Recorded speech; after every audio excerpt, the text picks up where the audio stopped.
Today I'm going to be reading Possum's Harvest Moon. The words and pictures are by Anna Hunter.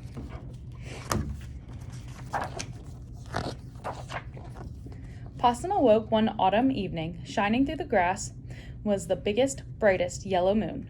"Oh," said Possum, "the harvest moon. What a perfect night for a party. One last dance in the moonlight before the long winter. A harvest sorry." Possum hung the grass with lanterns and berries. Then he hurried off to invite his guests.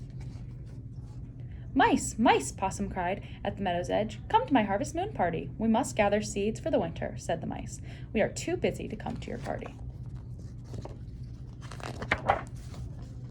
Next, Possum peered into a pile of leaves. "Come out, crickets. Hop along to my party under the bright harvest moon." "We are tired from singing all summer," said the crickets.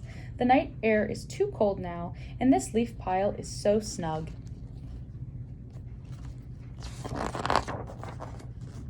Down by the creek, Possum found Raccoon catching fish. "Dry your hands, old Raccoon. Come to that last hurrah of the year." "Oh, I would," growled Raccoon, "but I must be good and fat for the long winter. So much to eat, so little time." Possum followed the creek to the pond. "Frogs, frogs," Possum shouted, "come sing and dance under the great, great moon. Come to my harvest soiree." "Too late, too late, too late," chorused the frogs. "It's time for us to go underground for the winter."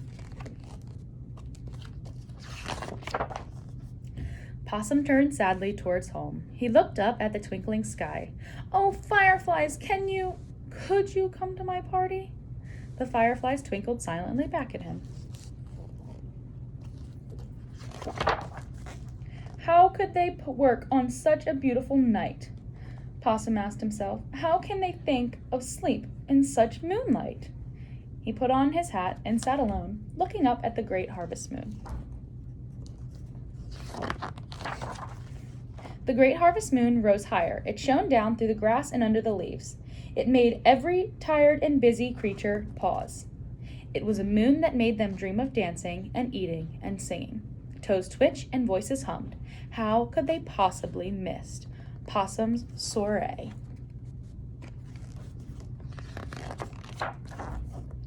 Raccoon rousted his crony rabbit. The crickets invited their cousins, the katydids. The mice brought the moles. The peepers hopped after the frogs. They hurried and scurried while the night was still young. Possum could hear squeaking and scampering from all directions.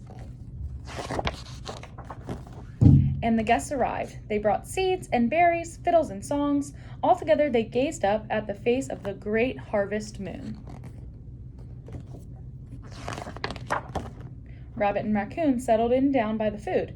They nibbled and nodded. "Never, never in all our years," they agreed, "has the harvest moon been so bright. No, never."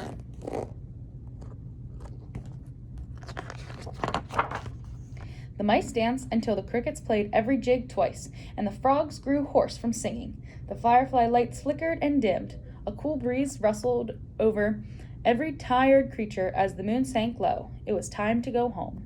Home to dens and nests, holes and burrows, time for winter's long sleep.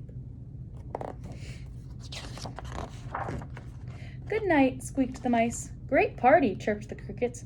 "Until next spring," growled old Raccoon. "Farewell," piped the frogs. "See you next year," said Possum. He waved until every last guest was gone. Possum curled up in his own snug home. He looked out to see the last light of the great moon peeking through the grass. "Good night," yawned Possum.